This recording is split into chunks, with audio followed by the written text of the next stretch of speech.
Hello friends, today we are going to be reviewing our story of Miss Moore Thought Otherwise, about Annie Moore who believed that libraries should be open to everyone and should have sections that are specifically for children.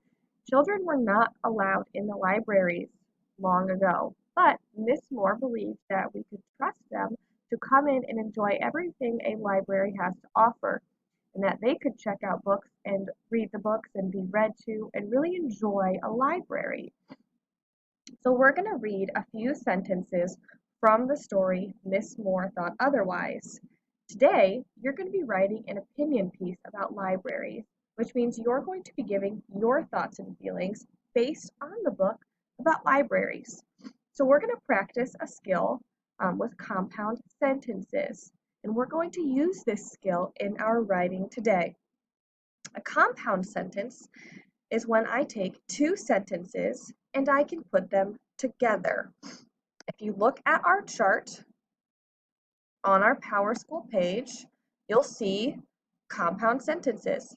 A simple sentence and a simple sentence come together, and a word like for, and, nor, but, or, yet, so, those are conjunctions. So I can use these words to combine my simple sentences with a comma and a conjunction, such as these words.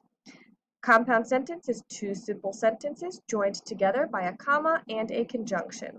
So I'm going to show you a few examples of that using some sentences from Miss Moore Thought Otherwise. I'm going to go back to our story. So here I've written a few sentences from our book. So this one in my blue has two simple sentences. So we're going to go ahead and read that. Many librarians would not allow children to touch the books. Miss Moore trusted children to take care of their books. So you'll notice I have sentence one stopping here and then sentence two. To combine them, I'm going to say, many librarians would not allow children to touch the books, but Miss Moore trusted the children to take care of their books. So notice how I added my conjunction in there. Okay, I need to make sure I have a comma and a conjunction.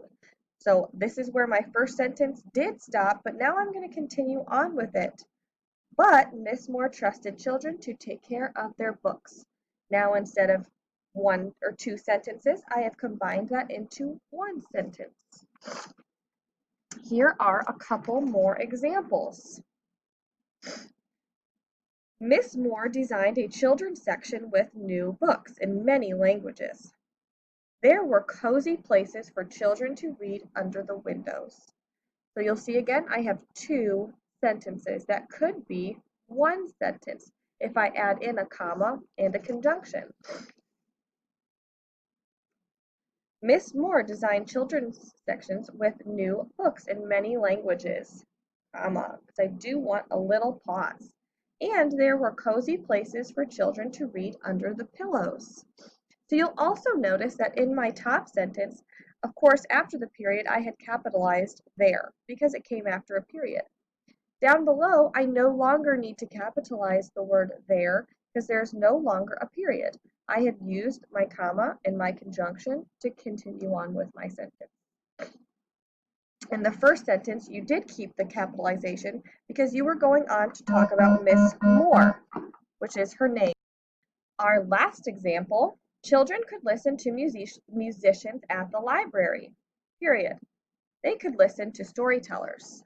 So you notice, especially in this one, I really feel like it could be one sentence. When you have too many short sentences, writing starts to sound a little choppy, and it doesn't have that nice rhythm and flow to it. So it's going to have that flow when I use a comma and a conjunction to combine the sentences.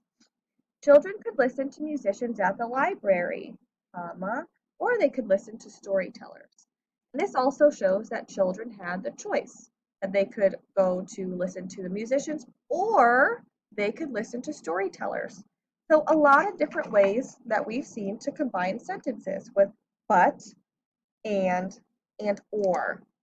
You're going to do your best to use this skill to combine some sentences that you write in your paragraph. When you go to your Seesaw assignment, there will be more directions on what you are writing about.